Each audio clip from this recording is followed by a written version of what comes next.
Hello student, देखिए ध्यान से। आज केमिकल काइनेटिक्स का अंतिम क्लास है, ठीक है।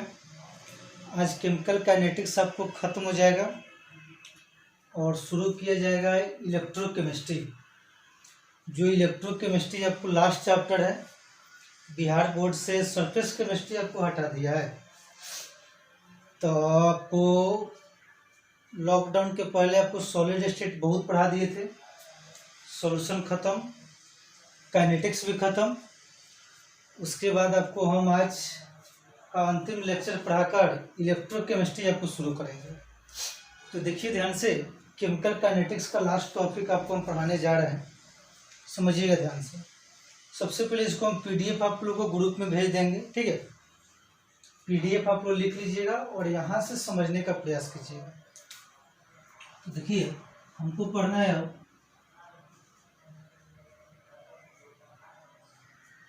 Exothermic reaction,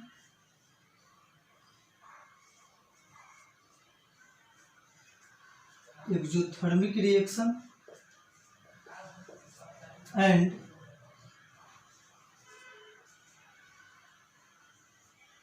endothermic reaction.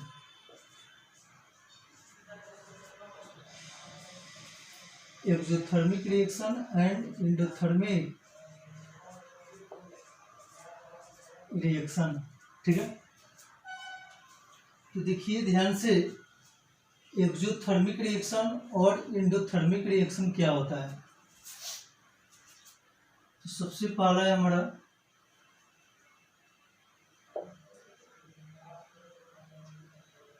Exothermic reaction.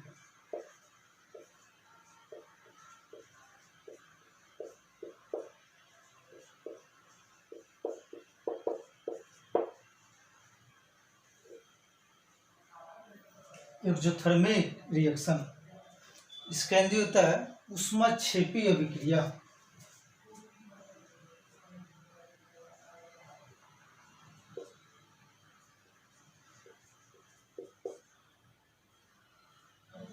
ऊष्माक्षेपी अभिक्रिया। तो देखिए, एक्सोथर्मिक रिएक्शन किसे कहा जाता है? ऊष्माक्षेपी अभिक्रिया, इसका नाम है ऊष्माक्षेपी अभिक्रिया। यानी जिस केमिकल रिएक्शन में हीट जो होता है हमारा रिलीज होगा, यानी रिएक्शन से बाहर निकलेगा। यानी किसी भी केमिकल रिएक्शन में हीट का जो भी आपको जो रिलीज जो होता है, हीट आपको बाहर निकलता है, तो ऐसे रिएक्शन को कहा जाता है एक्सोथर्मिक रिएक्शन, यानी ऊष्माक्षेपी अभिक्रिया। तो कोई आप लोग से पूछेगा ऊष्माक्षेपी अभिक्रिया किसे कहा जाता है, तो सिंपल सा बताइएगा। ऊष्माक्षेपी अभिक्रिया वे रासायनिक अभिक्रिया होते हैं जिसमें ऊष्मा का जो होता है उत्सर्जन होता है, यानी हीट जो होता है हमारा बाहर निकलता है, ठीक है। तो यहाँ पर लिख रहा है an exothermic reaction, an exothermic reaction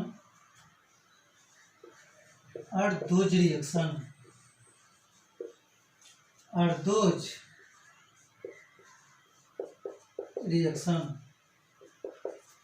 in which heat is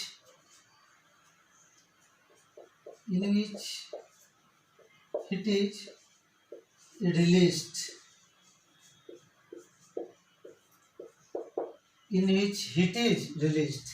यानी जिस किसी केमिकल रिएक्शन में ऊष्मा का जो होता है उत्सर्जन होता है, उसे कहा जाता है एक्सोथर्मिक रिएक्शन।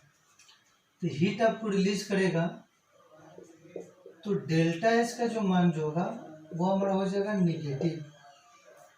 हीट जब रिलीज कर रहा है, रिएक्शन से बाहर निकल रहा है, तो डेल्टा एच का मान क्या होगा? नेगेटिव।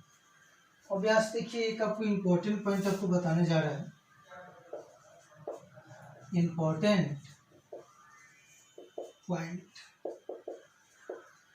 जो किसी भी रिएक्शन के लिए आपको वैलिड होता है, देखिए ध्यान से।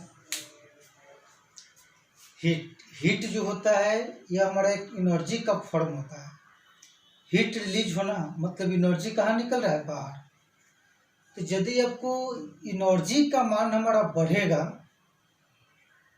तो उस मोलिक्यूल का स्टेबिलिटी जो होता है वो हमारा कम होता है।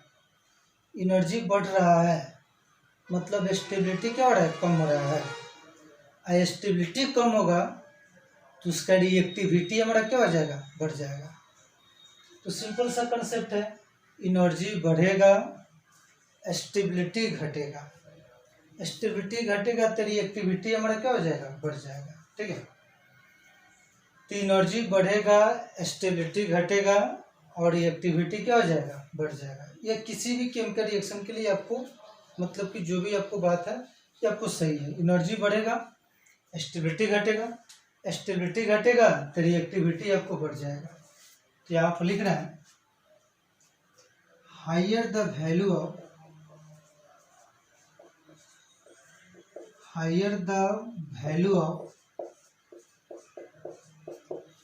Energy lower will be stability and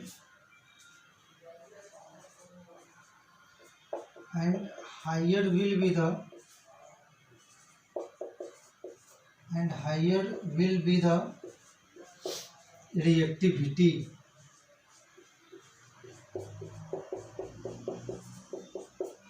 ठीक है, ऐसे इसका पीडीएफ में सारा हिंदी आपको बता दिए हुए हैं। ठीक है, वहां से लिख लीजिएगा। एनर्जी का मान बढ़ेगा तो आपको स्टेबिलिटी घटेगा, स्टेबिलिटी घटेगा तो रिएक्टिविटी हमारा बढ़ जाएगा। यानी ऊर्जा बढ़ता है, अस्तित्व घटता है और क्रियाशीलता हमारा बढ़ जाता है। इसका हिंदी यही होगा। ठीक है, तो अब आप हमको जा रहे हैं ग्राफ के द्वारा आपको प्रूफ कर दें कौन सा आपको एक्सोथर्मिक रिएक्शन होगा। ग्राफ के द्वारा आपको प्रमाणित कर दे रहा है कि यही हमारा रिएक्शन जो होगा एक्सोथर्मिक रिएक्शन होगा। ठीक है, तो देखिएगा ध्यान से।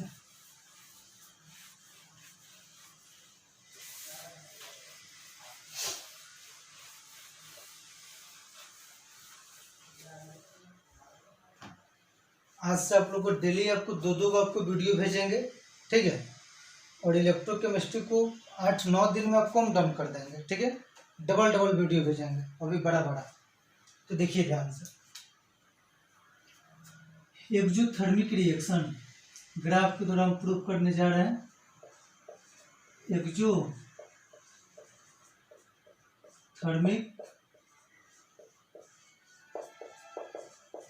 रिएक्शन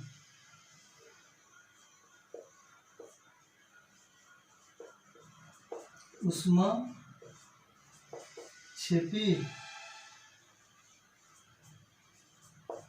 अभिक्रिया। ठीक है, तो देखिए ध्यान से, सपोज दैट A + B ये बन के तैयार हो रहा है C + D। A + B हमने रिएक्शन किया और क्या बना रहा है, C + D। ठीक है, ये तो हमारा रिएक्टेंट हो गया।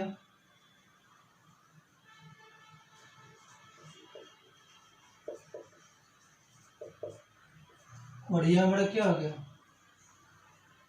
प्रोडक्ट। ठीक है, अब देखिएगा ध्यान से, इसमें जो भी जो है डेल्टा एच का मान जो भी जो होता है हीट आपको रिलीज करेगा, तो डेल्टा एच का मान पॉजिटिव होगा कि नेगेटिव होगा, इसमें नेगेटिव होता है। तो हमको ग्राफ के द्वारा प्रूफ करना है। तो देखिए ध्यान से,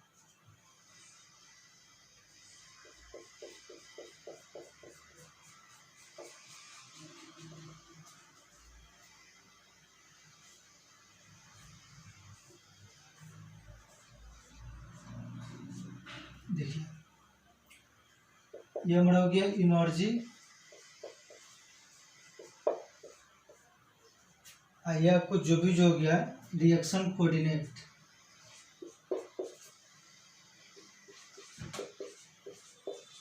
रिएक्शन कोऑर्डिनेट, ठीक है, एनर्जी और हो गया रिएक्शन कोऑर्डिनेट, ठीक है। तो यहाँ पर देखिएगा ध्यान से, यहाँ पर दो ठो एनर्जी ले रहे हैं, एक लिख रहे हैं ईपी। ईपी का मतलब होता है एनर्जी ऑफ प्रोडक्ट, और यहाँ पर ले रहे हैं ईआर। ईआर का मतलब होता है एनर्जी ऑफ रिएक्टेंट। ये एनर्जी ऑफ रिएक्टेंट है, ये हमारा है एनर्जी ऑफ प्रोडक्ट, ठीक है। तो देखिए ध्यान से, रिएक्टेंट हमारा यहाँ है, आपको इसको डॉट डॉट डॉट डॉट दे रहे हैं, देखिएगा बाबू ध्यान से। ये ग्राफ काफी ज्यादा इम्पोर्टेंट है, एग्जाम में बहुत बार आपको पूछा जा चुका है। तो देखिए यहाँ पर एनर्जी ऑफ रिएक्टेंट है, तो रिएक्टेंट जो हमारा है ए प्लस क्या है बी, ये हो गया ए प्लस बी। तो सबसे पहले क्या होता है कि रिएक्टेंट का मॉलिक्यूल आपस में कोलाइड करता है, टकराता है। टकराने के बाद एडिशनल एनर्जी को गेन करेगा, और गेन करने के बाद अपने एनर्जी को बढ़ाएगा, सबसे पीक पॉइंट जाएगा। रिएक्टेंट का मॉलिक्यूल आपस में कोलाइड करेगा, टकराएगा। टकराने के बाद जो भी उसको मिनिमम जो एडिशनल जो एनर्जी मिलेगा, उससे अपने एक्टिवेशन एनर्जी को बढ़ाएगा। जितना उसके पास कैपेसिटी होगा उतना एनर्जी को बढ़ा सकता है। तो जैसे देखिए ध्यान से, ए और बी आपस में कोलाइड किया और अपने यह एक्टिवेशन एनर्जी को बढ़ा रहा है, बढ़ा रहा है, बढ़ा रहा है, बढ़ा रहा है, बढ़ा रहा है। सपोज दैट यहाँ पर आया, ठीक है, यहाँ पर इसका मैक्सिमम एनर्जी हो गया। अब यहाँ से क्या करेगा, आपको नीचे क्यों रहना शुरू करेगा, ठीक है। तो डायरेक्ट आपको प्रोडक्ट पर आएगा। तो जो यहाँ पर प्रोडक्ट पर जो आ गया, तो प्रोडक्ट हमारा क्या है, सी प्लस डी, ठीक है। यह है रेट ऑफ फॉरवर्ड डायरेक्शन और रेट ऑफ कौन सा है, बैकवर्ड, ठीक है। तो देखिए ध्यान से, ये फॉरवर्ड से आगे जा रहा है, तो यहाँ से लेकर यहाँ तक का जो एनर्जी जो होगा, EAF, energy of forward direction. कौन सा एनर्जी, ये का मतलब होता है activation energy, activation energy of forward direction, ठीक है। और यहाँ पर ये मैक्सिमम यहाँ तक आएगा, तो ये होता है TS। TS करने का मतलब होता है ट्रांजिशन स्टेट। ट्रांजिशन, इसी को शॉर्ट फॉर्म में TS बोला जाता है। ट्रांजिशन स्टेट का मतलब होता है संक्रमण अवस्था, जहां पर एनर्जी आपको मैक्सिमम होता है, ठीक है।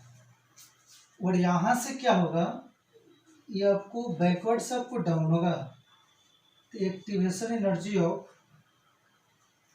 Backward direction, activation energy of backward direction, इसका एनर्जी आपको यहाँ तक है, ठीक है।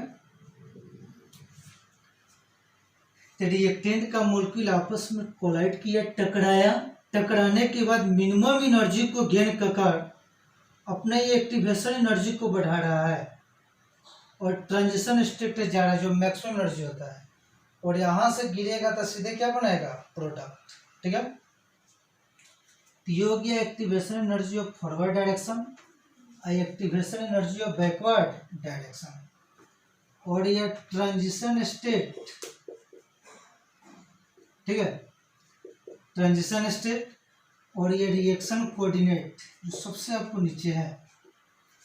तो ट्रांजिशन स्टेट और रिएक्शन कोऑर्डिनेट के बीच का जो एनर्जी होता है, उससे बोला जाता है थ्रेशोल्ड एनर्जी, ठीक है।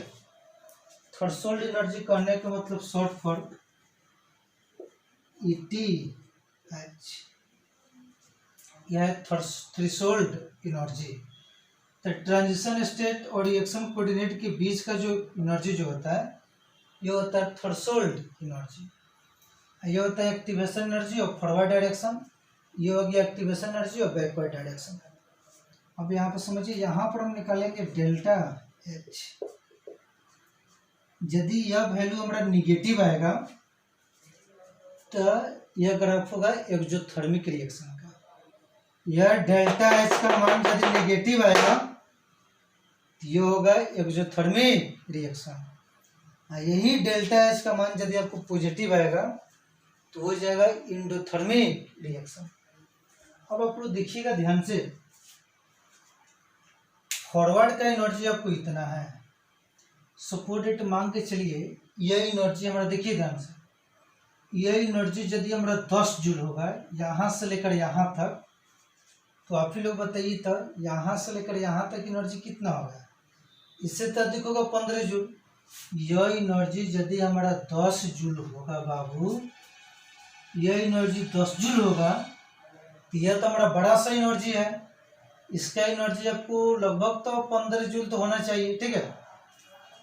तो जब इस एनर्जी में से इस एनर्जी को घटाइएगा तो देखिए था activation energy of forward minus activation energy of backward, यानी ये 10 में से ये 15 जूल निकल जाएगा तो वैल्यू हमारा कौन सा जाएगा?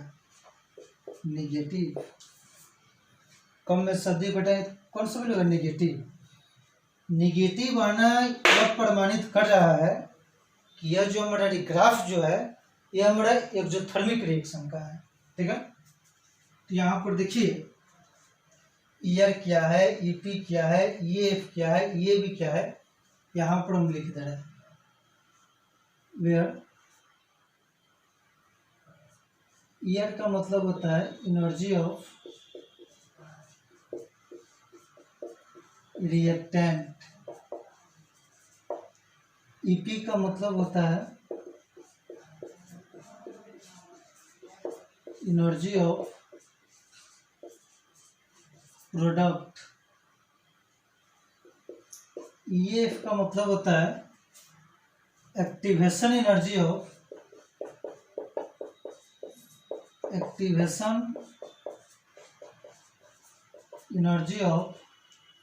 Forward direction.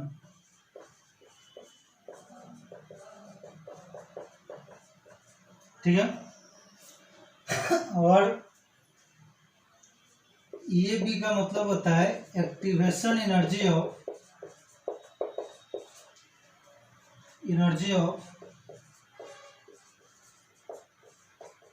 Backward direction.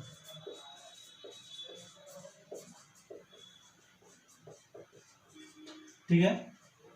और ईटीएस का मतलब होता है थ्रेशोल्ड एनर्जी।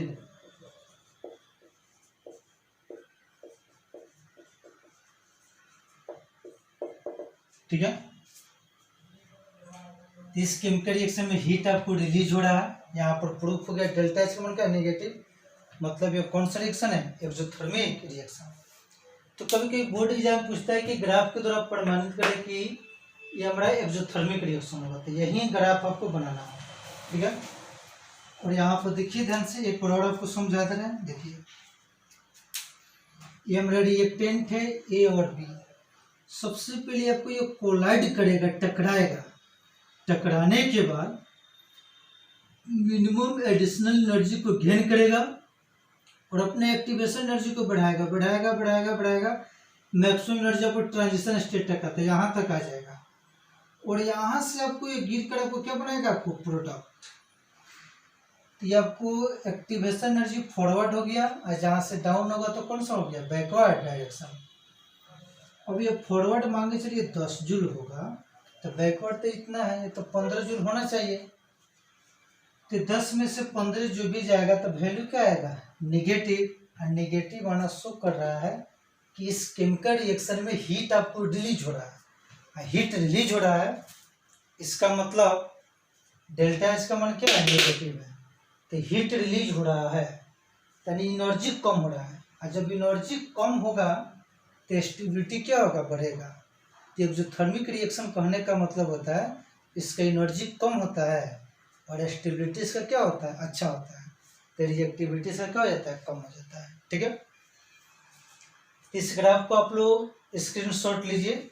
आगे आपको हम पढ़ाने जा रहे हैं एंडोथर्मिक रिएक्शन। कौन सा रिएक्शन? Endothermic reaction. इसका आप लोग बाबू स्क्रीनशॉट लीजिए। तो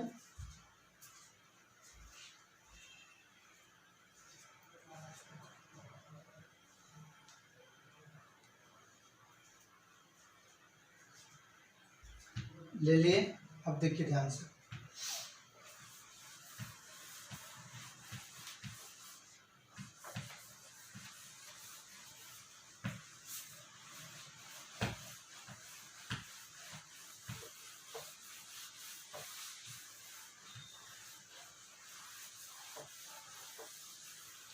देखिए ध्यान से, आगे आपको पढ़ना है एंडोथर्मिक रिएक्शन। समझिए तो ध्यान से,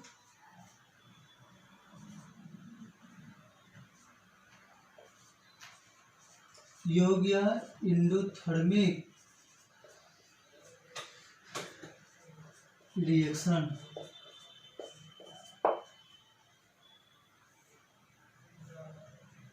ठीक है, तो एंडोथर्मिक रिएक्शन क्या होता है? तो वह जो रिएक्शन था एक्सोथर्मिक था, तो ऊष्माक्षेपी था। यह होता है ऊष्माशोषी अभिक्रिया। इसका हिंदी होगा बाबू ऊष्माशोषी अभिक्रिया।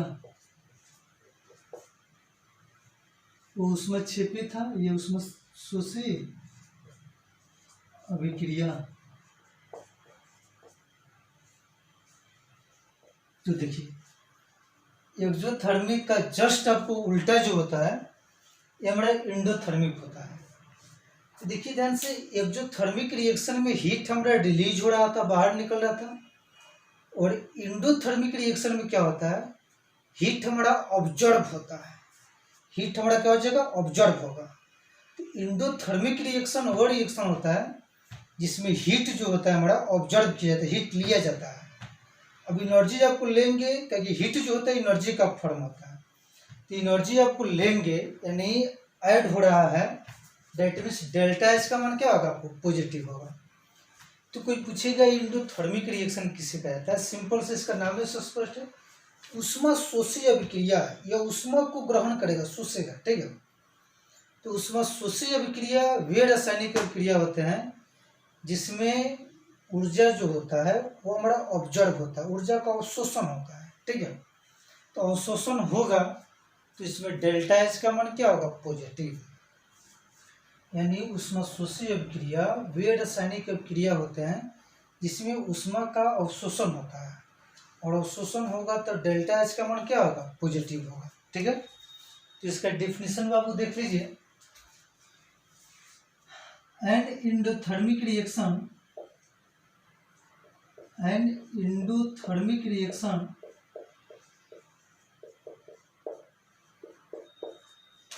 are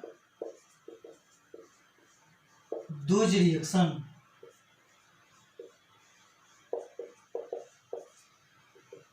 and endothermic reaction are those reaction in which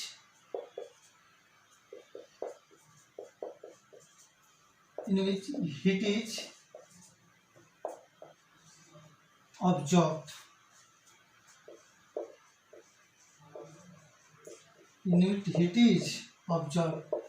यानी हीट को ऑब्जर्व करेगा। हीट जो होगा आपको अवशोषण करेगा, तो अवशोषित करेगा। तो यहाँ पर डेल्टा एच का जो मान जो होगा ले रहा है, तो डेल्टा एच का मान क्या होगा, पॉजिटिव। तो आपको एंडोथर्मिक रिएक्शन में जो भी आपको जो डेल्टा एच जो होगा ये हमारा क्या होगा, पॉजिटिव।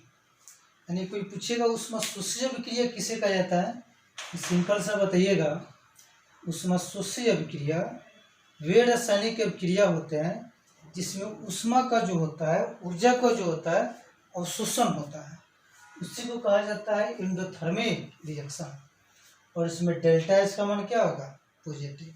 ठीक है, तो देखिए इसको ग्राफ के द्वारा भी आपको हम प्रमाणित करने जा रहे हैं। ठीक है, समझिएगा ध्यान से। तो एंडोथर्मिक रिएक्शन में डेल्टा एच का मान क्या होगा, पॉजिटिव। देखिए समझिए, मान के चलिए किया हमारा कोई केमिकल रिएक्शन है, A प्लस बी, ये मिल करके अपना C plus D, rate of forward और रेट ऑफ बैकवर्ड। ठीक है, यह हमारा हो गया रिएक्टेंट, ठीक है। और यह जो हमारा हुआ यह आपको हो गया प्रोडक्ट, ठीक है। तो इसमें आपको डेल्टा एच का मान क्या होना चाहिए, पॉजिटिव होना चाहिए, ठीक है। तो देखिए इसको ग्राफ के द्वारा हम प्रूफ कर रहे हैं कि इसमें डेल्टा एच का मान पॉजिटिव कैसे आता है, समझिएगा ध्यान से। देखिए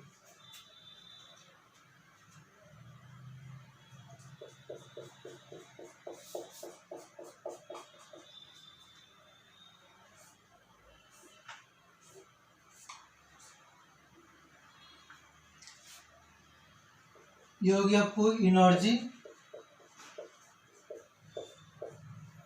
ये हो गया रिएक्शन कोऑर्डिनेट,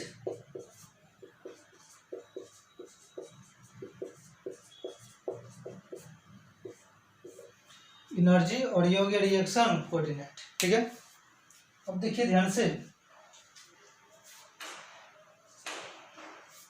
यहाँ पर दो गो पॉइंट ले रहे हैं,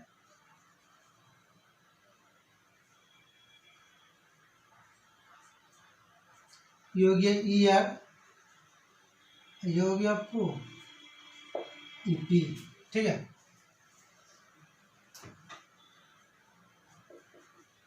ये हो गया आपको ई पी, ठीक है। यह है एनर्जी ऑफ रिएक्टेंट और ये हो गया एनर्जी ऑफ प्रोडक्ट। अब देखिए बाबू ध्यान से समझिएगा, ध्यान से एक एक चीज को।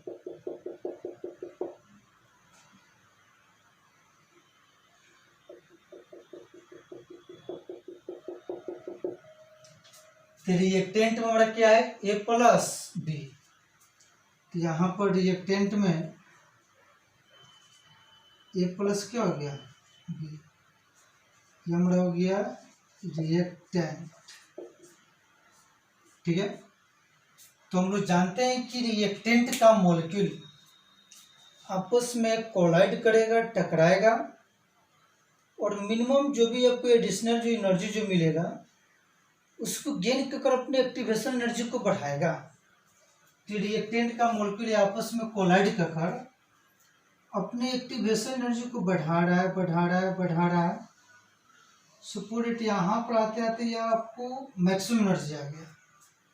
अब यहाँ से क्या होगा, आपको डाउन होगा, तो डाउन होकर सपोर्ट यहाँ पर आ गया, ठीक है। तो यहाँ पर आपको प्रोडक्ट बनेगा सी प्लस डी, क्या हो गया प्रोडक्ट, ठीक है। जो भी आपको मैक्सिमम जो एनर्जी जो गेन करता है वो होता है टीएस, ट्रांजिशन स्टेट, संक्रमण अवस्था, ठीक है। तो यहां से आप लोग देखिए ध्यान से, ये रिएक्टेंट जो मिनिमम एनर्जी को गेन कर जो एनर्जी जो बढ़ाता है या फॉरवर्ड के धने, तो एक्टिवेशन एनर्जी उपयोग गया फॉरवर्ड डायरेक्शन, ये हो गया activation energy of forward direction. Reactant का मॉलिक्यूल आपस में कोलाइड किया और अपने धीरे धीरे धीरे धीरे एनर्जी को बढ़ाया, जितना क्षमता होगा उतना बढ़ाएगा और ट्रांजिशन स्टेप तक जाएगा। और यहाँ से जैसे आपको गिरेगा activation energy of backward direction, यहाँ हमारा प्रोडक्ट पर आ जाएगा, ठीक है। तो इसी के बीच का आपको गैप निकालना है। ये जो बीच का जो गैप जो होता है रिएक्टेंट और प्रोडक्ट का, यही आपको निकालना है डेल्टा एच का मान क्या होता है। तो ये हीट जो होता है ये हमारा एक एनर्जी का ही फॉर्म होता है, ठीक है। और यहाँ पर देखिएगा बाबू ध्यान से, सपोज दैट यहाँ से लेकर यहाँ तक का एनर्जी, ये यदि हमारा 15 जूल होगा, कितना जूल, यहाँ से लेकर यहाँ तक, देखिए ध्यान से, मान के चले यहाँ से लेकर यहाँ तक एनर्जी 15 जूल होगा, तो यह एनर्जी कितना होगा उसके रिस्पेक्ट में, 10 जूल लगभग। यहाँ से लेकर यहाँ तक 15 जूल होगा, तो बाबू ये वाला एनर्जी कितना होगा, 10 जूल। अब ई वाला एनर्जी में से 15 में से आपको 10 को घटाइएगा फॉरवर्ड में से बैकवर्ड को, activation energy of forward minus activation energy of backward. तो देखिए तब ये हो गया 15, सपोज यहाँ 15 लिख दे रहे हैं, माइनस ये वाला एनर्जी कितना हो गया 10। तो वैल्यू आपको +5 आया, तो पॉजिटिव ना वैल्यू है।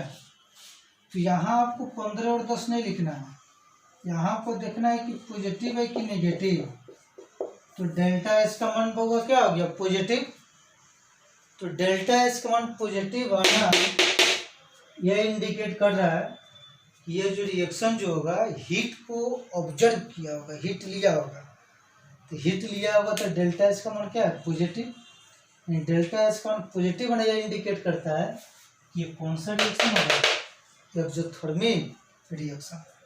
कौन सा रिएक्शन, एक्सोथर्मिक रिएक्शन। ठीक है, तो यह आपको हो गया एक्सोथर्मिक रिएक्शन। ठीक है, इसमें आप लोग जानते हैं ईआर का मतलब एनर्जी ऑफ रिएक्टेंट, ईपी का मतलब एनर्जी ऑफ प्रोडक्ट, ईएफ का मतलब activation energy of forward direction, TS का मतलब ट्रांजिशन स्टेट, ईएबी का मतलब activation energy of backward direction. ठीक है, और डेल्टा एच का मतलब कि चेंज इन हीट, चाहे इंथैल्पी चार्ज। ठीक है, तो ये पॉजिटिव आया हुआ है तो कौन सा रिएक्शन है, एंडोथर्मिक रिएक्शन। तो आप लोग समझिए बढ़िया से, इस सब का पीडीएफ आपको हम भेज देंगे, इसका आप लोग स्क्रीनशॉट लीजिए और आगे देखते रहिए ध्यान से।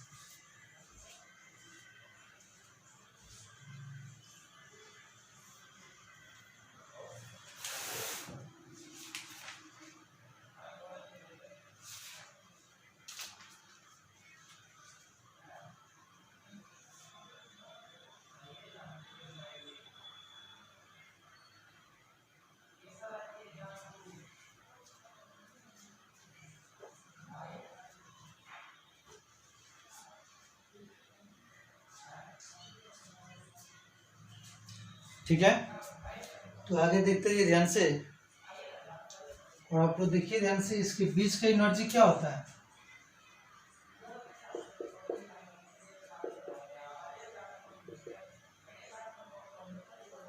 टी एच, ये हो गया थ्रेशोल्ड एनर्जी। तो देखिए ध्यान से, यहीं पर आपको हम समझा दे रहे हैं, और यहाँ से दो एनर्जी पढ़ना है, थ्रेशोल्ड एनर्जी और एक्टिवेशन एनर्जी, जो काफ़ी ज़्यादा इंपॉर्टेंट है बोर्ड एग्जाम के लिए।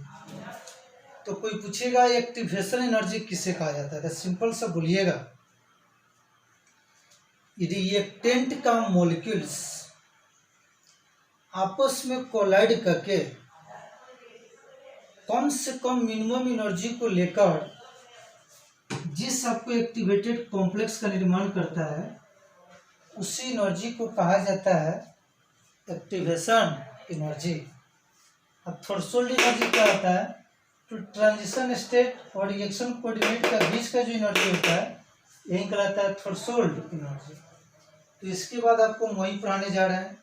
तो कोई पूछेगा एक्टिवेशन एनर्जी किसे कहा जाता है, सिंपल से बोलेगा कि रिएक्टेंट का मॉलिक्यूल यानी प्रतिकारक के अणु आपस में टकराकर कम से कम जो एनर्जी को आपको जो गेन कर आपको जो सबको कॉम्प्लेक्स ट्रांजिशन स्टेट का निर्माण जो करता है, तो इसको निर्माण करने के लिए जो एनर्जी जो चाहिए कम से कम वही कहलाता है एक्टिवेशन एनर्जी। ठीक है, तो इसको आप लोग लिख लीजिए, आपको दोनों को हम डिफाइन करने जा रहे हैं, एक्टिवेशन एनर्जी क्या होता है और थ्रेशोल्ड एनर्जी क्या होता है। ठीक है,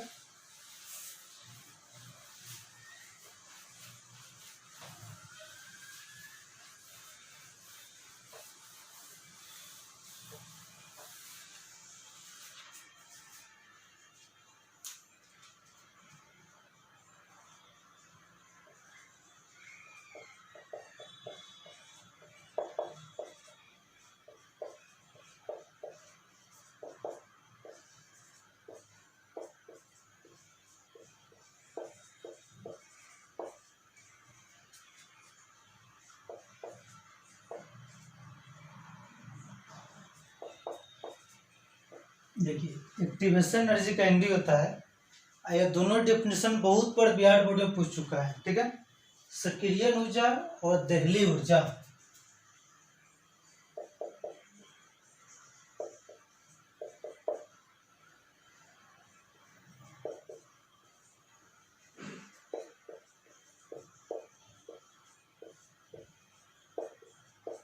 दहली ऊर्जा। ठीक है, तो देखिए सबसे पहले एक्टिवेशन एनर्जी,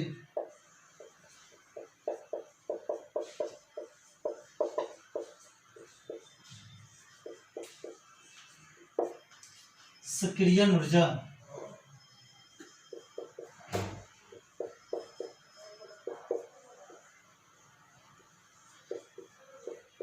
तो देखिए इसके बारे में आपको अभी आपको बताए थे कि रिएक्टेंट का मॉलिक्यूल आपस में कोलाइड कर टकराकर कम से कम ऊर्जा को लेकर जिस जटिल संक्रमण ट्रांजिशन स्टेट का निर्माण करता है उसी को कहा जाता है एक्टिवेशन एनर्जी, यानी सक्रियण ऊर्जा। थ्रेशोल्ड एनर्जी तो आपको बता ही दिए थे, ठीक है। आपको पीडीएफ में आपको दोनों का डिफिनेशन आपको लिखा हुआ दिखाई देगा, ठीक है। ऐसे एक्टिवेशन एनर्जी का हम लिख दे रहे हैं, काफ़ी ज़्यादा इम्पोर्टेंट है, ठीक है। तो बाबू समझिएगा ध्यान से। The minimum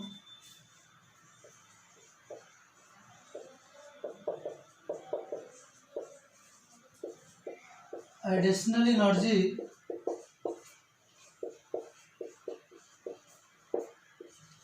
required,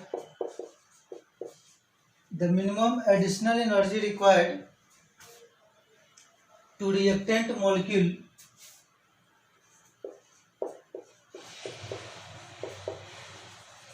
to reactant molecules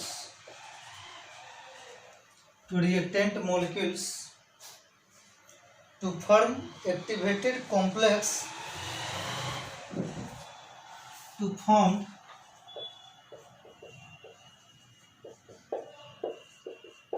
activated complex, यानी इसको ट्रांजिशन स्टेट बोल सकते हैं, ट्रांजिशन स्टेट, ठीक है। Then this energy,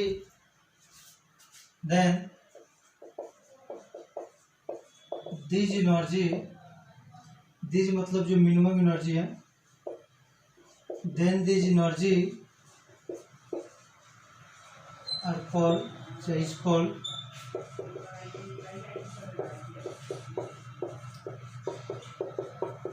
activation energy, ठीक है। तो देखिए ध्यान से, इस चैप्टर का ऑल टू ऑल आपको थ्योरी आपको समाप्त हुआ। देहली ऊर्जा जो भी आपको पीडीएफ में आपको सब आपको मिल जाएगा, ठीक है। इसका हिंदी हुआ, प्रतिकारक के अणु आपस में टकराकर कम से कम ऊर्जा को लेकर जिस जटिल संक्रमण अवस्था का निर्माण करता है उसे सक्रियण ऊर्जा कहा जाता है, ठीक है। तो आप लोग को जो भी जो है ये सब आप लोग पढ़िएगा ध्यान से, ठीक है। पूरा थ्योरी आपको खत्म हो गया। एक डाटा बेस्ड आपको क्वेश्चन जो है तो बोर्ड पर आपको दिखाई आपको नहीं देगा, बोर्ड पर वही नहीं करेगा, ठीक है। तो आप लोग को इसके बाद आपको हम स्टार्ट करने जा रहे हैं नया चैप्टर और फिजिकल का सबसे लास्ट चैप्टर इलेक्ट्रोकेमिस्ट्री। कहीं कि आपको इलेक्ट्रोकेमिस्ट्री आपको लास्ट चैप्टर इसलिए कि सरफेस केमिस्ट्री आपको बिहार बोर्ड से हटा दिया है। इलेक्ट्रोकेमिस्ट्री आपको हम क्या करेंगे, आपसे डेली आपको दो को वीडियो भेजेंगे। इलेक्ट्रोकेमिस्ट्री आपको 10 दिन के अंदर में ख़त्म हो जाएगा। तो इलेक्ट्रोकेमिस्ट्री बाबू खत्म हो जाएगा तो बस आपको एक ही फील्ड बचेगा ऑर्गेनिक का। यदि आपको 2 महीना के लिए भी आपको टाइम मिल गया परफेक्ट, तो पूरा ऑर्गेनिक को आपको हम ख़त्म कर सकते हैं। कहीं कि ऑर्गेनिक वो हमारे हाथ का एक कला है, ठीक है। ऑर्गेनिक में ऐसा कुछ है ही नहीं, ठीक है। ऐसे हम पूरा आपको प्रयास करेंगे कि ऐसे भी आपको तो अक्टूबर लास्ट तक आप लोग का बैच खुल ही जाएगा, ठीक है। तो आज से पूरा आपको मेहनत करेंगे, तब तक आप लोग जितना पीडीएफ भेज रहे हैं सॉफ्टवेयर कॉपी आपको हम चेक करेंगे, ठीक है। एग्जाम आप लोग को अच्छा से जाएगा, ठीक है बाबू। तो अब अगले क्लासेस से हम आपको पढ़ाएंगे इलेक्ट्रोकेमिस्ट्री, जो काफ़ी ज़्यादा इम्पोर्टेंट है। आज ही उसका वीडियो हम डालने वाले इलेक्ट्रोकेमिस्ट्री का, वो भी पीडीएफ के साथ। तो देखिए ध्यान से, सॉल्यूशन में लिखते थे लेक्चर नंबर, काइनेटिक्स में लिखे हैं टाइटल नंबर, और इलेक्ट्रोकेमिस्ट्री में लिखेंगे class first, class second, class third, इसलिए कि यूट्यूब में आपको वीडियो खोजने में दिक्कत ना होगा कि कौन सॉल्यूशन का लेक्चर है, कौन काइनेटिक्स का है, कौन किसका है। ठीक है, तो ठीक है बाबू, आज के लिए इतना ही, बाय।